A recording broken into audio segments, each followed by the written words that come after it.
Olá pessoal, vou fazer agora uma sequência de vídeos para nós fazermos uma breve revisão do que nós estudamos até agora no curso do professor Evandro, tá? Eu vou utilizar essa atividade número 2, que foi que ele corrigiu na última aula do dia 9/5, ok?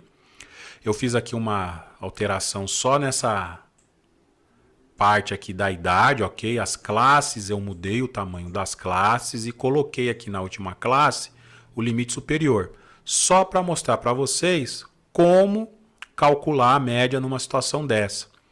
O professor mesmo falou que é importante, né, a gente ficar atentos para não fazer isso, né, não colocar em classes, porque depois dificulta para calcularmos a média, mas sabemos também que em algumas situações fica difícil você ter esses valores pontuais, como por exemplo, perguntar para as pessoas o quanto que elas recebem, qual é o salário delas. É muito mais fácil você conseguir informação das pessoas se você colocar, por exemplo, uma pergunta indicando qual é a sua faixa salarial, né?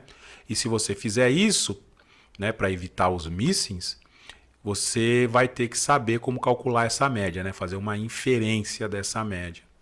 E nesse caso, essa estratégia que o professor colocou para nós, ela é muito bem-vinda, tá? Eu vou mostrar para vocês como fazer isso.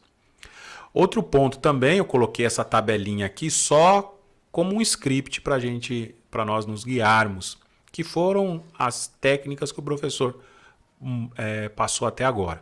Nós aprendemos tudo no SPSS, né? Como calcular as medidas de posição e variação, que é a média, desvio padrão, variância. Depois, dois testes T's, independente ou pareado. A nova, quando nós temos mais do que dois grupos. Se encontrarmos diferença, aí sim nós realizamos um teste pós-hoc.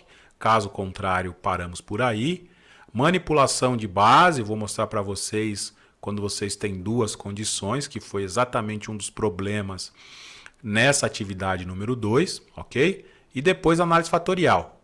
Na hora de rodar a análise fatorial, nós temos que ficar atentos, né, em 4 pontos, que foi o que o professor passou. Testes, para saber se a nossa amostra é robusta o suficiente para rodar a análise fatorial, né? São esses dois testes aqui.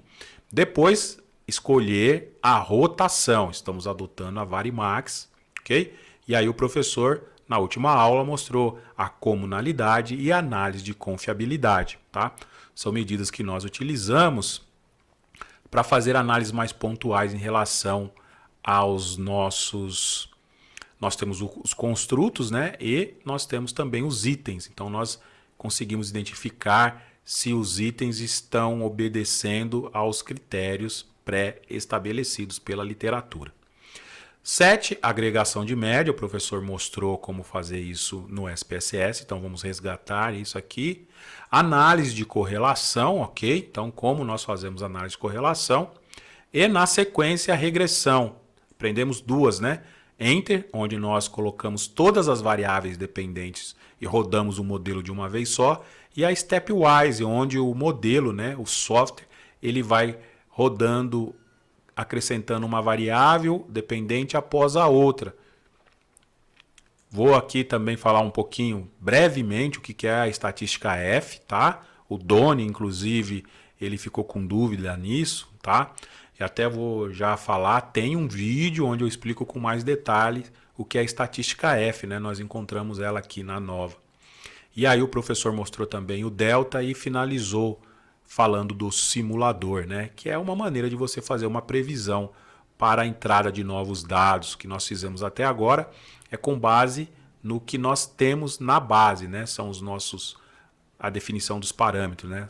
É estimativos, estimadores, que é exatamente o que nós vamos utilizar para as nossas pesquisas. Agora, essa parte de simulação, né?